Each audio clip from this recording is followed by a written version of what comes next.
የህወሓት መሰረታዊ ውጤቶች ምን ምንድናቸው? በኢትዮጵያ ፖለቲካ ውስጥ ምን አይነት ሚና ነበረው? እንደዚሁም ከሰሞኑ ከፓርቲነት መሰረዙ ጋር ተያይዞ የወጡ መረጃዎችን እንመለከታለን። በኢትዮጵያ ፖለቲካ ውስጥ ለግማሽ ክፍለ ዘመናት ዋነኛ ተዋናይ ሆኖ የቆየው ህዝባዊ ወያኔ ሓርነት ትግራይ ህወሓትም ለሁለተኛ ጊዜ በኢትዮጵያ ምርጫ ቦርድ እውቅና እንደተነሳው ይታወቃል። ምርጫ ቦርድ ሮብ ግንቦት 6 2017 ዓ.ም ባወጣው መግለጫ ከ3 ወራት በፊት በሰጠነው ማስጠንቀቂያ መሰረት የፓርቲውን ህጋዊ ሰውነት አንስተናል ማለታቸው ይታወሳል። ሰላም ቤተሰቦች፣ ጄምስ ዴሊዎችን የዕለቱን አጭር ዕለታዊ መረጃ ከጄምስ ዴሊ ጋር ይዘን ቀረብን። ለቻናላችን አዲስ ከሆናችሁ ሰብስክራይብ እንደዚሁም ይህን ቪዲዮ ላይክ በማድረግ ወደ ዕለቱ መሰናዶች እንድታልፉ ጋበዝን። የትግራይ ጦርነትን ተከትሎ ህጋዊ ሰውነቱን ያጣው ህወሓት አሁን ከምዝገባ የተሰረዘው ለዚሁ ጉዳይ በመፍትሄነት የቀረበውን አማራጭ ላይ መግባባት ላይ ባለመድረሱ እንደሆነ የኢትዮጵያ ምርጫ ቦርድ አሳውቋል። ምርጫ ቦርድ 2013 ለመጀመሪያ ጊዜ ፓርቲውን የሰረዘው የትግራይን ጦርነት ለመጀመርን ተከትሎ ህወሓት በአማጺ ድርጊቶች መሳተፉን ተከትሎ እንደነበር ይታወቃል። ጦርነቱ እንዲያበቃ ያደረገው የፕሪቶሪያው ስምምነት ከተፈረመው በህወሓት ላይ የተጣለው የአሸባሪነት ፍረጃ ከተነሳ በኋላም ፓርቲው ህጋዊ ሰውነት እንዲመለስለት ጥያቄ በተደጋጋሚ ሲያቀርብ እንደነበር ከዚህ ቀደም በተመለከትነው መረጃ አይተናል። ምርጫ ቦርድ በበኩሉ የተሰረዘው ፓርቲን መልሶ ለመመለስ የሚያስችል የህግ ማዕቀፍ አለመኖሩን በመጥቀስ የፓርቲውን እውቅና ውድቅ በማድረግ ከዚህ ቀደም ይታወቃል። ከብዙ ምልልስ በኋላ የፌዴራል መንግስት ህወሓት በልዩ ሁኔታ እንዲመዘገብ የሚያስችለውን የህግ ማሻሻያ ቢያደርግም ይህ አማራጭ በህወሓት ተቀባይነት ሳያገኝ ሰንብቷል።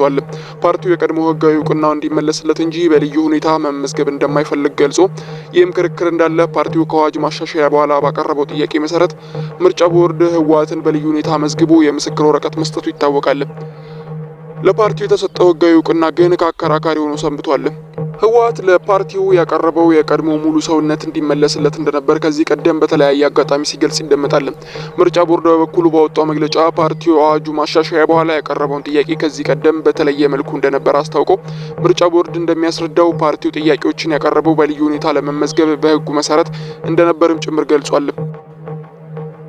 የህወሓት ጥያቄ ያቀረበው በልዩ ሁኔታ መመዝገብን የተመለከተ ህግ ዓላማና አፈጻጸም በግልጽ በማወቅና በመረዳት መሆኑን ጠቅሷል። በአዋጁ ማሻሻያ ላይ በልዩ ሁኔታ የፖለቲካ ፓርቲ ሆኖ ለመመዝገብ እንዲቀርብ በህጉ የተመለከቱትን ዝርዝር ሰነዶች በማያያዝ ጭምር በቦርዱ መግለጫ ላይ ሰፍሯል።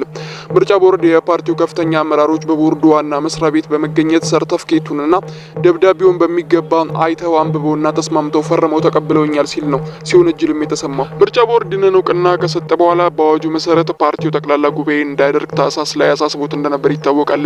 የካቲት ወር ላይ ደግሞ የትዕዛዝ አለመፈጸሙን በመጥቀስ ፓርቲው ለ3 ወራት ያገደ ሲሆን በዚህ ጊዜ ውስጥም በጠቅላላ ጉባኤ ማድረግ የሚያስችል የጉባኤ ቅድመ ዝግጅት ስራዎችን እንዲያከናውን ማስጠንቀቂያ እንደሰጠው ይታወሳል። በቦርዱ ምርጫ በተለያዩ የምርጫ ቦርዶች መግለጫ ፓርቲው የተጣለበትን የህግ ግዴታ ለመወጣት ፈቃደኛ አለመሆኑን ሲገልጽ ይሰማል። በመሆኑም ህወሓት ከግንቦት 5 2017 ዓ.ም ጀምሮ ከፖለቲካ ፓርቲነት እንደተሰረዘ አጠቃላይ ሂደቱ ይመስላል። በ2011 ዓ.ም የወጣው የኢትዮጵያ ምርጫ ቦርድ እንደዚሁም የፖለቲካ ፓርቲዎች ምዝገባና የምርጫ ስነ ስርዓት አዋጅ ፖለቲካዊ ፓርቲዎች በ3 መንገዶች ሊሰረዙ እንደሚችሉ ያስታውቃል። አዋጁ ከሚዘረዝራቸው ሁኔታዎች መካከል ፓርቲው በራሱ ፍቃድ ከምዝገባ እንዲሰረዝ ሲጠይቅና ምርጫ ቦርድ ሲወስን የሚለው የሚገኝበት ሲሆን የፖለቲካ ፓርቲው ከምዝገባ እንዲሰረዝ በዚህ አዋጅ መሰረት ፍርድ ቤት ውሳኔ ሲሰጥ ከፖለቲካ ፓርቲነት እንደሚሰረዝም ያመለክታል። የአሁኑን ጨምሮ ለ2 ጊዜያት ህወሓት ህጋዊ ሰውነቱን ያጣው ሁለቱንም ጊዜ ከምዝገባ የተሰረዘው በምርጫ ቦርድ ፍቃድ እንደሆነ ይታወቃል። የህግ ምርጫ ባለሙያዎች ህወሓት አሁን የተሰረዘበት ምክንያት በአዋጁና በፓርቲው መተዳደሪያ ደንብ መሰረት በጠቅላላ ጉባኤ ማካሄድ ስላልቻለ እንደነበር ይታወቃል። ይህም ድርጊት የአዋጁም ሆነ የፓርቲው መተዳደሪያ ደንብን የሚጥስ መሆኑ ይታወቃል። ይሁን እንጂ የምርጫ ቦርድ ፓርቲውን በመሰረዝ የተወሰኑ እርምጃዎችን የመጨረሻ ውሳኔ እንዳልሆነ ይታወቃል። የፖለቲካ ፓርቲው በምርጫ ቦርድ ውሳኔ ሊሰረዙ የሚችሉባቸው ምክንያቶች የሚዘረዝረው አዋጁ ከፊል ፖለቲካ ፓርቲዎች ውሳኔ የመቃወም መብት እንዳላቸው ጭምር ይገልጻል።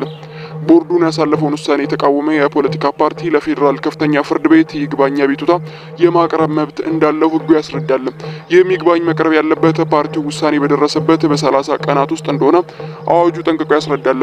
ባለሙያ እንደሚናገሩት ከሆነ በዋናውም ሆነ በማሻሻያ አዋጅ የምርጫ ቦርድ አስተዳደር ውሳኔ ሁሉም ለከፍተኛ ፍርድ ቤት የሚቀርቡ አስተዳደር ውሳኔዎች እንደሆኑ ጭምር ገልጿል።